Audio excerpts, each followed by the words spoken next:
we're counting down to International Women's Day. It's March 8th, and New Jersey, of course, is celebrating at the Harborside Atrium on the Jersey City Waterfront. To break down this year's Pass the Crown Around event is Sue Vorcheimer, who is the founder of Pass the Crown Around and the Sue V Agency. We say good morning, Sue. Sue, please help me with the pronunciation of your name. Is it Vorcheimer? Vorcheimer. Vorcheimer. Vorcheimer. Thank you. I appreciate that. And I apologize. We're having No technical worries. issues, so we couldn't confirm beforehand. So No let's worries. talk about the Pass the Crown Around event. I remember we had you on last year. We talked about it. I remember already a year has flown by. But tell everybody about the Pass the Crown Around event. Yeah, it is this Sunday. I can't believe it. It comes up so quickly. We always have an event on International Women's Day. This is our second year that we're having it in Jersey City. I actually moved to Jersey City, and we have some businesses here on the waterfront. So we're having our event at Harborside in the Atrium. We It started 5 years ago, believe it or not, and here we are. And what we do is we nominate trailblazers, women that are kickstarting their businesses, and help them shine a light on them. And then now it's turned into panelists. We have Laura Bustamante from who's the chief of staff of the new mayor. We have Claude Silver coming for a panel, who is the CHO of Vayner Media. The list goes on and on. Hoboken Girl is on the panel. And it's a brunch, a three-course brunch. We have a red carpet interviews by ONNJ, Lisa Marie Falvo. We're so excited to have her. But it is a celebration of women in business, truly. That's what we're doing, is celebrating women in business. And the amazing thing, looking at the stats, about 50% of all new businesses are women businesses. I mean, that you look at the history of that. 50 years ago would have been what, 1%, 2%. Half of all businesses are now female. What do you think drove that? I think it's just women in nature just love to keep busy. We are innately creative. We love community. We love to be around people, and I know, especially myself, there are a lot of women that are just entrepreneurial. I didn't like staying home. God bless anyone that does, and it's such a hard job to stay home, raise your children. There's a lot to do. Um, but for me, I always wanted to be creating something and sharing it with the world. And my brain can't stop. So I think there are a lot of women like me out there. And I think we just have been growing, and the businesses that we've been creating have been successful, and we love to cheer each other on. I mean, I love men, and we love working with men, and I never want to say that men aren't invited to our event, because without all of us in business supporting each other. But like you said, the numbers were down and now they're up. So obviously, we had something to add to the workforce, and here we are, and working together to bring other women to the workforce and with their creative endeavors. Yes. And I think honestly there's an amazing energy that I've just personal anecdotal evidence for me that I encounter dealing with businesses that are owned and run by women. It is different. It is different. People are going to say, Yeah. Ken, it's in your mind. No, no, no, no, no. No, You know I what? And think so I've too. worked for female GMs and I've worked for male GMs in the broadcast industry. There is a difference.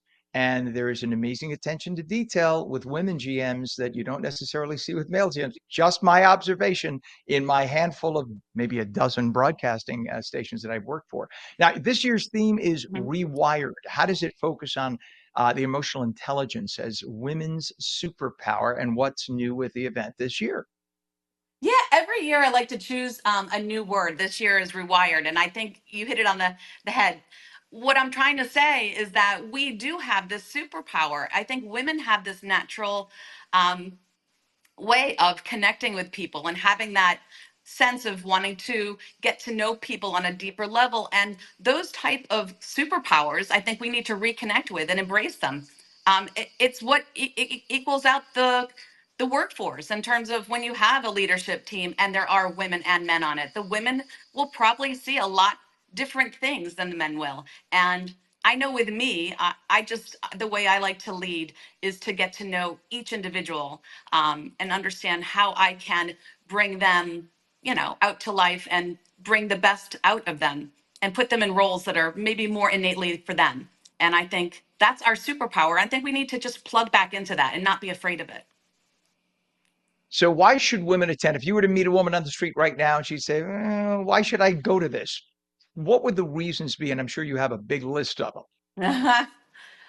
I mean, first of all, it's so much fun. It's not your normal networking event. I think we have a fashion show, we have a three-course brunch, we have a marketplace with women founder vendors, but primarily the women we've built in this community for the last 5 years. They are those type of people that just want to help others. And if you're looking to find a community to help bring your business more into the light. And it's so exciting to be here in Jersey City. I mean, we're right across the river from New York City, and we're grabbing more and more people that, we started in Morristown, New Jersey, where we have another restaurant. That's where it all started. And now we're here. That's exciting. And you built this event from the ground up. So what does that journey mean for you personally, knowing that this is your baby? It means a lot. I think the most exciting thing is to see these women say, I cannot wait to be there again, and I'm so honored to be honored. I mean, they really feel, and then we do a great job. I always have volunteers that help me each year, but we do a great job creating content like this, um, and using social media as a platform. You don't need that much to market your business.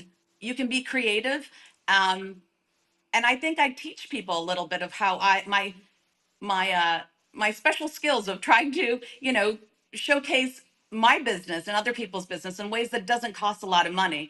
But obviously the community is the big thing, and I think I'm excited to meet more new friends, and expand this community. I call it the Crown community.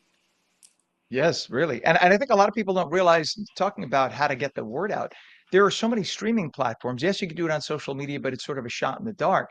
There are streaming platforms like on New Jersey, and I'm not just trying to promote us alone, but you could spend $100,000 on one of the New York City TV stations. You could spend a few $1,000s on a streaming channel, and you could reach more people with a streaming channel than you can with a broadcast station. It's something Yeah. to put out there for a lot of people don't realize you could afford a streaming channel and reach because the show goes on and on over and over again online. So you're reaching more and more More audience and more all day audience. long. Broadcasters don't get to do that. So tell us a Yeah. website so people can get more information so they can attend. So actually, it's our Instagram. I find that's the best way to communicate with people, and they can Uh-huh. DM me directly. But pass the crown around on Instagram. International Women's Day. It's March 8th on Sunday. NJ, New Jersey, celebrating at the Harborside Atrium on the Jersey City Waterfront. Sue Vorcheimer, founder of Pass the Crown Around and the Sue V Agency. And if I try to reach for that crown, she's going to slap me. Thank you, No, Sue, for no, coming on no. I want you today. to come. We always appreciate you. Have a great event. Great event. Thank Continued you. success. Thanks again. You bet.